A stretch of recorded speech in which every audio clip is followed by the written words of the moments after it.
नमस्कार मित्रमैत्रिणींनो, तुम्हा सर्वांचं माझ्या जी के लर्न अँड ग्रो या चॅनलमध्ये खूप खूप खूप स्वागत आहे. चला तर मग या व्हिडिओला सुरुवात करूया.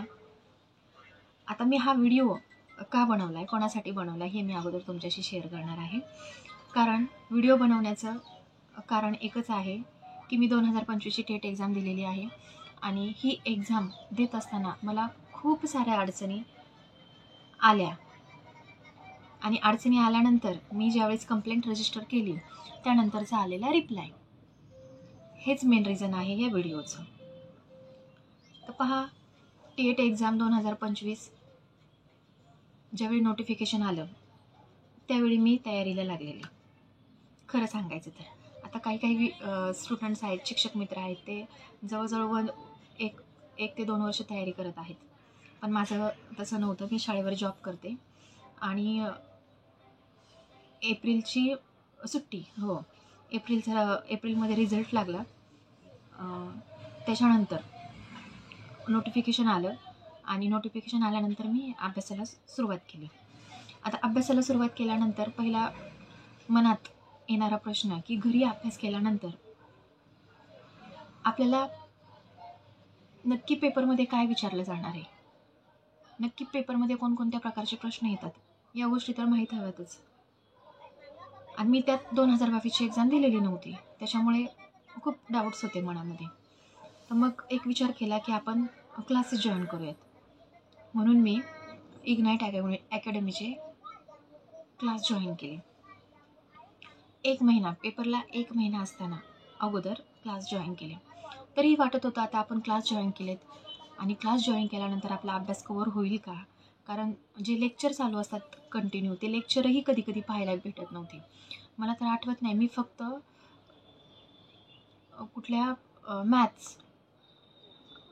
मॅथ्स विषयाचे आणि रिझनिंगचे लाईव्ह लेक्चर अटेंड केलेत. कशाचे? क्लासचे. बाकीचे मी सगळे रेकॉर्डिंग लेक्चर पाहत होते, कारण वेळच भेटत नव्हता. घरातलं काम आणि छोटी मुलगी असल्यामुळे ती फारसं लक्ष देऊ देत नव्हती त्याच्याकडे. मग असं करता करता बऱ्यापैकी प्रॉपर गायडन्स मला मिळाला त्याच्यातून, की नक्की कुठल्या प्रकारचे प्रश्न येणार आहेत आणि त्या प्रश्नांची तयारी कशी करायची, मॉक टेस्ट असतील त्या कशा सोडवायच्या, PC वर कशा सोडवायच्या. आणि मी सोडवल्या, जवळजवळ मी 10 ते 12 टेस्ट सोडवल्या. स्कोअर फक्त माझा 90 ते 95पर्यंत येत होता. तरी मला असं वाटायचं की इथे मॉक टेस्टमध्ये 90-95 स्कोअर माझा येतो आहे, पण तिथे मात्र जास्त येणार आहे, कारण क्वेश्चन्सची लेवल जी आहे ती थोडी इझी लेवल असते तिथे, हे सरांनीही सांगितलं होतं. तरीही मी प्रॅक्टिस करत राहिले आणि घरी लॅपटॉपवर खूप फास्ट मॉक टेस्ट सोडून होत होत्या, म्हणजे प्रॉब्लेम काहीच येत नव्हता. मग ते मनात तर काहीच नव्हतं की तिथे गेल्यानंतर प्रॉब्लेम येईल का, आपला PC चालेल का, माऊस चालेल का, हे काही मला मनात माझ्या शंका आल्या नाहीत. आणि 30 तारखेचा सांगायचं म्हणजे 30 तारखेला 3rd शिफ्टला माझा पेपर होता. खूप आनंदाने मी पेपरला गेले होते, कारण माझा अभ्यासही कव्हर झालेला बऱ्यापैकी, म्हणजे अतिशय चांगल्या रीतीने सर्व सरांनी तयारी करून घेतली होती आमची. रिझनिंगची असेल, रिझनिंगचं पझलही मला येत होतं. मला जवळजवळ आता 2010-11ची बॅच आहे माझी DEDची. 34 एज आहे सांगायचं झालं तुम्हाला तर. आणि त्याच्यानंतर जो गॅप पडला आणि पुन्हा त्याच्यात नव्याने यायचं खूप कठीण असतं. त्याच्यामुळे तो प्रॉपर गायडन्स मिळण्यासाठी मी अकॅडमी जॉईन केली होती आणि खरंच खूप छान प्रकारे तयारी करून घेतली. फक्त आता फ्रीली सांगते तुम्हाला, फक्त जे मॅथ्स असेल, मॅथ्समध्ये लेखी स्वरूपाची जी गणितं असतात त्या गणितात थोडासा प्रॉब्लेम मला येत होता, की ते सुटत नव्हतं, पटकन डोकं चालत नव्हतं. म्हणजे जी मांडणी असते, उत्तराची जी मांडणी असते ती मांडणी करता येत नव्हती आणि इंग्लिश थोडंसं हार्ड जात होतं. बाकी मानसशास्त्र असेल, उपयोजनात्मक, त्याची तयारी झाली होती. मराठीची तर प्रश्नच नव्हता, सरांनी खूप छान प्रकारे तयारी करून घेतली होती. मराठी, गणितही खूप चांगल्या प्रकारे झालं होतं. रिझनिंगचीही तयारी झाली होती. व्हर्बल नॉन व्हर्बल असेल त्याचीही तयारी खूप चांगल्या प्रकारे झालेली होती. आणि 30 तारखेला मी थर्ड शिफ्टला पेपर देण्यासाठी गेले. मनात थोडीही शंका नव्हती की मला काही प्रॉब्लेम येतील म्हणून. अतिशय प्रसन्न मनाने गेले, कारण अभ्यास बऱ्यापैकी झाला होता, तयारी झाली होती. रात्रीचाही मी अभ्यास करत होते. कधीही जेव्हा जाग येईल 2-3ला मी उठून अभ्यास करायचे, कारण डोक्यात एकच होतं की एक्झाममध्ये चांगले मार्क्स पाडायचे. आपण काय म्हणतात ना, शेवटी नशिबाचा खेळ असतो. तिथे गेल्यानंतर ज्यावेळी मी पेपर माझा सुरू झाला त्यावेळी थोडंसं बर्डनही आलेलं, आणि पहिलाच प्रश्न मला मानसशास्त्राचा आला होता. आणि तो एवढा कठीण होता की पटकन त्याची लँग्वेज मला समजलीच नाही.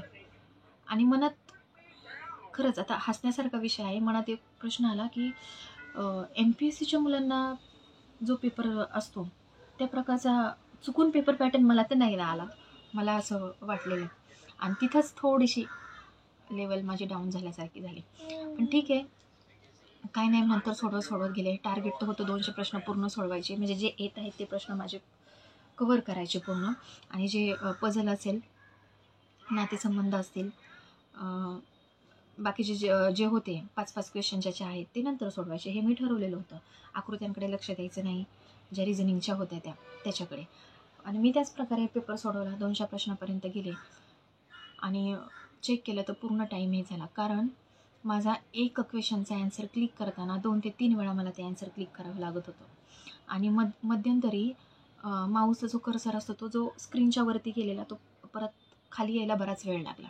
आणि त्यातही मी जर कंप्लेंट केली असती तर त्यातही माझा खूप वेळ गेला असता, कारण त्यांनी पुन्हा एकदा परत चेक केलं असतं. म्हणून मी कोणाशीही काहीही बोलले नाही. आणि स्क्रोलिंग तर बंदच होतं, त्याच्यामध्ये खूप वेळ गेला माझा. क्वेश्चन क्लिक करण्यातच माझा खूप वेळ गेला. आणि त्याच्यामुळे जे मला क्वेश्चन येत होते 30 मार्काचे, ते माझे क्वेश्चन मी सोडवले नाहीत. म्हणजे पझल असेल, पझलही मला येत होतं, मी हार्ड पझलचीही तयारी केली होती, तेही पझल मी एकही सोडवलं नाही. फक्त तुक्के मारलेत. जवळजवळ 60 ते 70 प्रश्नांना मी तुक्के मारलेत. आणि 60 ते 70 प्रश्नांना तुक्के मारून जे मानसशास्त्र होतं, मानसशास्त्र ही थर्ड शिफ्टला इझी स्वरूपाचं नव्हतं, तर हार्ड मानसशास्त्र होतं. उपयोजनात्मक मला तर आठवत नाही एकही प्रश्न आलेला मला 30 तारखेला. ठीक आहे, असू देत, आता एक्झाम तर झालेली आहे. मग त्याच्यानंतर घरी आल्यानंतर थोडंसं टेन्शनच आलेलं की मी तयारी केलेली, मला हे सगळं येत होतं आणि मी तसेच प्रश्न ठेवून आले. आणि त्याच्यानंतर मी आजारीही पडले, कारण मी टेन्शन घेतलं. माझ्यासारखंच काही मुलांचं झालेलं आहे, मला हे माहिती आहे. खूप काही शिक्षक मित्रांनी खूप टेन्शनही घेतलेलं आहे या सगळ्या गोष्टींचं. आणि मी ज्यावेळी आजारी पडले त्यावेळेस माझे मिस्टर मला बोलले पण की तू त्याचं टेन्शन घेतलं म्हणून. आता साहजिकच मी त्यांना नाही असं सांगितलं, पण साहजिकच टेन्शन येण्यासारखंच कारण होतं. कारण सगळा अभ्यास होऊनही जर तुक्के मारावे लागत असतील तर थोडंसं कुठेतरी मनाला वाईट वाटणारच ना. आणि मग आल्यानंतर मी कंप्लेंट रजिस्टर केली IBPSला आणि नॉर्मलायझेशनसाठी कंप्लेंट रजिस्टर केली. म्हटलं त्याचा तरी थोडासा फायदा होईल, ते चेक वगैरे करतील. तर फायनली मला 2-3 दिवसापूर्वी त्यांचा रिप्लाय आला की पेपर चालू असताना तुम्हाला कोणताही प्रॉब्लेम आलेला नाही, तुम्ही ऑल क्वेश्चन्स सक्सेसफुली अटेम्प्ट केलेले आहेत. आता मी प्रश्न सगळे अटेम्प्ट केले, पण मला प्रॉब्लेम काय आला तो मी त्यांच्याशी शेअर केला होता की मी तुक्के मारावे लागले, मला काही क्वेश्चन काही आन्सरला येत असूनही तुक्के मारावे लागले. आणि खूप स्पीड फास्ट होता, मी घरीसुद्धा तयारी करत होते खूप फास्ट. माझे 200 प्रश्न कसे कवर होतील जे येत आहेत ते, जे नाही येत आहेत त्याला तर तुक्के मारणारच आपण, कारण खूप कठीण असतं. 2 तासामध्ये म्हणजे 120 मिनिटामध्ये 200 प्रश्न कवर करायचे. आणि मग तो मेसेज आल्यानंतर म्हटलं तुम्हाला कुठेतरी सांगावं की त्यांनी असा मेसेज केलेला आहे मला की तुम्ही सगळे प्रश्न सक्सेसफुली अटेम्प्ट केलेले आहेत, पण इथून पुढे असा प्रॉब्लेम होऊ नये म्हणून नक्कीच आम्ही काळजी घेऊ, असा मी तुम्हाला हा स्क्रीनवर जो मेसेज दिसतो तो IBPSने मला पाठवलेला आहे मेसेज. ठीक आहे, आता त्यांनी जे काही चेकिंग केलं असेल, पण मला जो प्रॉब्लेम आला स्वतःला मी तो तुमच्याशी शेअर केला. आणि तुम्हाला सांगितलं. आता झालं, हे सगळं झालं एक्झामविषयीचं, एक्झाममध्ये आलेल्या अडचणी. आता रिझल्ट. तर गेल्या वेळेस टेटचा रिझल्ट हा 21 दिवसामध्ये लागला होता आणि आज 21वा दिवस आहे. तर काही शिक्षक मित्रमैत्रिणी वाटही पाहत असेल की आजपासून पुढे कधीही रिझल्ट लागू शकतो. मला तर वाटतं ह्या 2-3 दिवसामध्येही रिझल्ट लागू शकतो. आता सगळेजण वाट पाहत असतील. तर मला सर्वांना हेच सांगायचे की काही शिक्षक मित्रांना काहीही प्रॉब्लेम आलेला नाही. अतिशय छान प्रकारे प्रश्न सोडवलेले आहेत, अटेम्प्ट केलेले आहेत. टेक्निकली काही इश्यू झालेला नाही आहे त्यांचा. पण काहींना खरंच अभ्यास करूनही खूप प्रॉब्लेम आलेला आहे. त्यांचे बरेचसे प्रश्न येत असूनही तुक्के मारावे लागले. त्यांनी हताश न होता आता परत अभ्यासाला सुरुवात करा आणि नेक्स्ट जी 2026ला जी टेटची एक्झाम होणार आहे त्याच्यामध्ये चांगल्या प्रकारे कसे मार्क्स पाडता येतील, जास्तीत जास्त मार्क्स कसे पडतील आपल्याला, याकडे लक्ष द्या. कारण या गोष्टी सगळ्या घडून गेलेल्या आहेत. जे काय आहे ते घडून गेलेलं आहे. मग त्याविषयी का विचार करायचा आपणही. म्हणून तुम्ही माझ्यासारखे निराश होऊ नका आणि जे आपले विषय, जे सब्जेक्ट आपले कच्चे आहेत, म्हणजे जास्त अभ्यास करण्याची गरज आहे, त्या विषयाचा अभ्यास चालू करा. जसं की मला आता इंग्लिश आणि मॅथ्स थोडासा अभ्यास माझा कमीच होता. तर मी आता इंग्लिश आणि मॅथ्सची तयारी करणार आहे. करते म्हणजे चालूच ठेवलेलं आहे कंटिन्यू. आता असा विचार करणार नाही की ज्यावेळी नोटिफिकेशन येईल त्यावेळेस मी अभ्यास चालू करणार. तर तसं मी अजिबात करणार नाही. कारण तसं केल्यानंतरही ते खूप गोंधळ झाल्यासारखा होतो, खूप जमलिंग होतं मनामध्ये. आपण एकदम हे वाचू का ते वाचू, ते करू का हे करू, असा आपल्या मनात गोंधळ चाललेला असतो.